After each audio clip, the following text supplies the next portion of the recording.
Good morning. I want to say welcome to the emotional roller coaster. As I've been meditating over the past hour or so, I felt to pull out the chart again from Carl Kalaman about this ninth wave and look at the dates and look back over what's been happening this year in my life personally, and it has been an emotional roller coaster. And part of me would like to hide that from people and not even admit it to myself. But the last while, this what Carl Kalaman identifies as the first night or night one, which ends on this coming Wednesday and began on March 27th, this 18-day cycle has certainly been the emotional roller coaster insofar as having to face lots of things that are disappointing. That's to me personally. And from the mail that I receive around the world, I'm not the only one. From the people that I talk to in my personal life, I'm not the only one. Mercury is also in retrograde right now, which is sort of messing up a lot of things. And Pluto is, I mean, there's a whole bunch of aspects that I've looked at and continue to look at of what's happening in my life, what's happening in the world. And this has certainly been, this first night has certainly been disappointing from what I saw actually earlier in the year. I did not sense a downturn in the first night if you measured it from the February 11th date. So I mean, I'm looking at this and I'm trying to look at it with as open mind and an open heart as possible. And that's how I try to look at everything. But just to let you know some of the disappointments that I've had in this first night period, and I probably can't even remember them all, but it seems like there's been one on top of another on top of another. Uh, it's easiest to go back from the present. I mean, yesterday was just a crazy day. I mean, my daughter and her family and my son-in-law and the three grandchildren, they're having tremendous problems. My son-in-law lost his job at the beginning of the year. Neither one of them had work now. My daughter hasn't had work in a good while. And there's just been frustrations in their life piling up till yesterday. My daughter announced that it's over, Dad. I'm not going to stay married anymore. Uh, and that's breaks my heart. I don't think that's going to stand. I hope it doesn't, but I don't know at this point.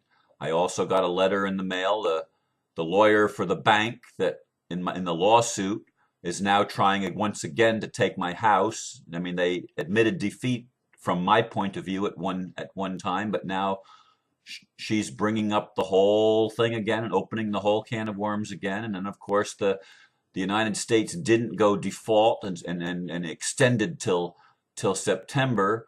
The illusion and trying to maintain the status quo, and the Republic, people in the Republic are trying to unseat the Republic and get it going in a different direction. And there's just been one thing on top of another thing on top of another thing that have been grave disappointments. And what came to me this morning in meditation is it's like Jesus came to me and he said, "In the world you shall have tribulation, but be of good cheer, for I have overcome the world." And when he says, "I have overcome the world," I know he's not speaking for just Jesus of Nazareth. He's speaking for each one of us in this ninth wave, each one of us that is awakening, each one of us that is learning and remembering who we are. And we're stepping in, finally, we're stepping into our power. And I look at the life of Jesus. I look at how his disciples didn't get it. And then I read some of the emails of people that come to me. Even yesterday's email, when I tried to deal with the situation with Michael in as honest and as open a way as possible. And yet there were some people that criticized me for it. I mean, why? Why do you think you have to be, why do people think they have to the frustration that I feel. I mean, I did the best that I could. And for some people, the best that I can is not good enough. Be of good cheer. Jesus said, I have overcome the world. But I face these things. I face them honestly. I'm not going to be the Pollyanna princess or the Pollyanna prince and tell you that everything is wonderful. It doesn't seem like it's wonderful when things seem like they're falling apart.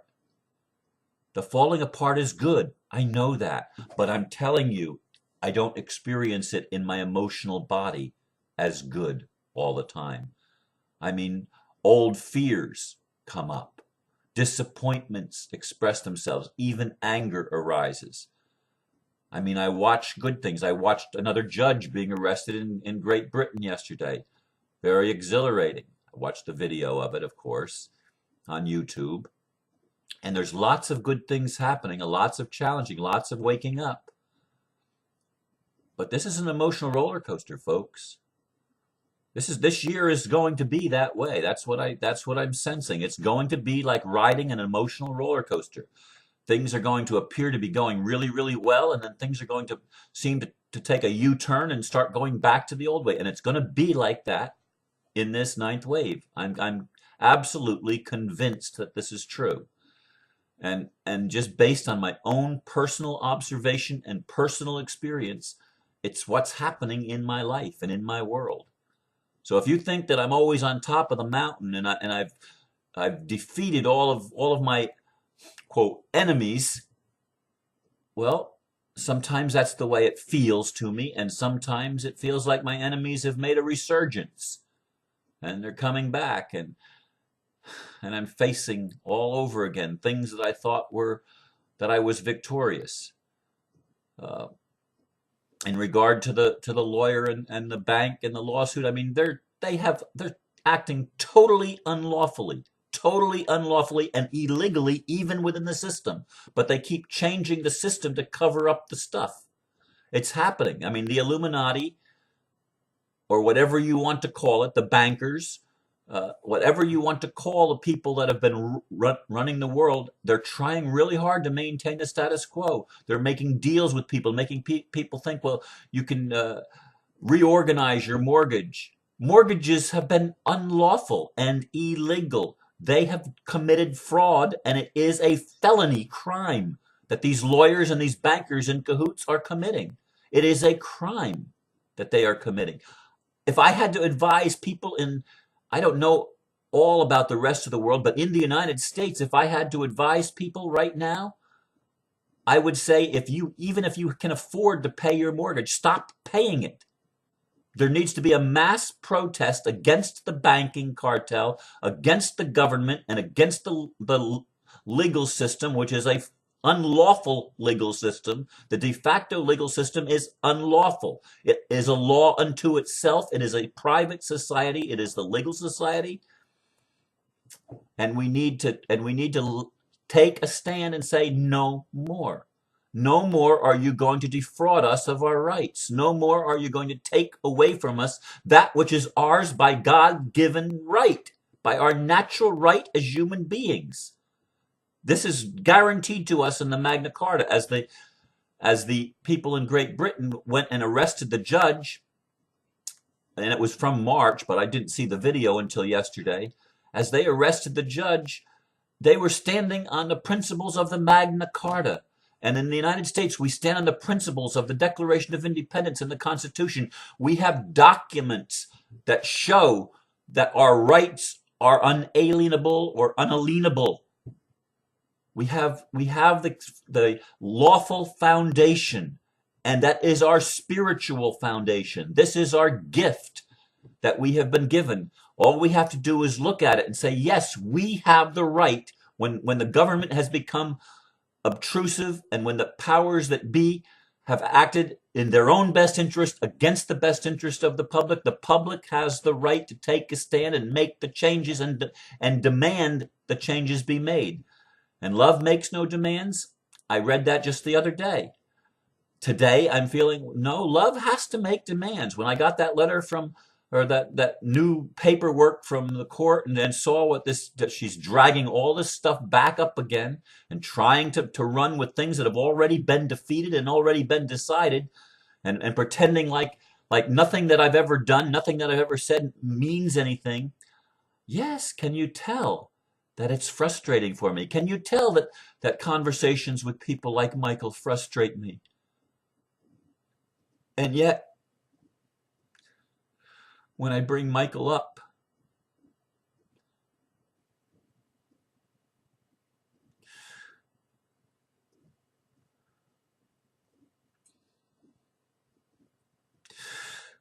I understand the frustration that Black people feel for the abuse that Black people have received.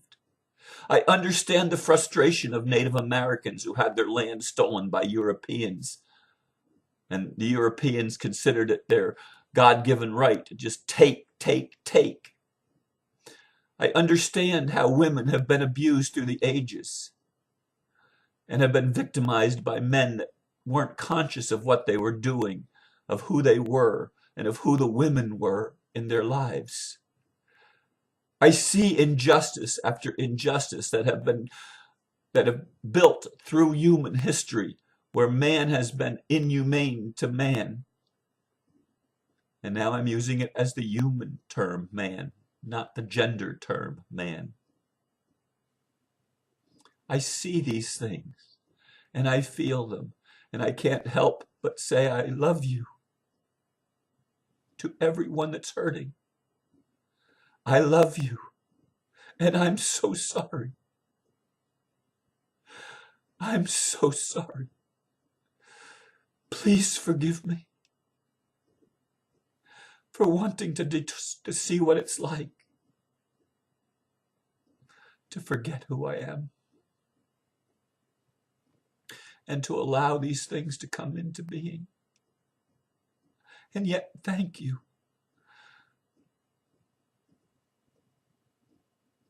Because through this all, I'm remembering what I forgot.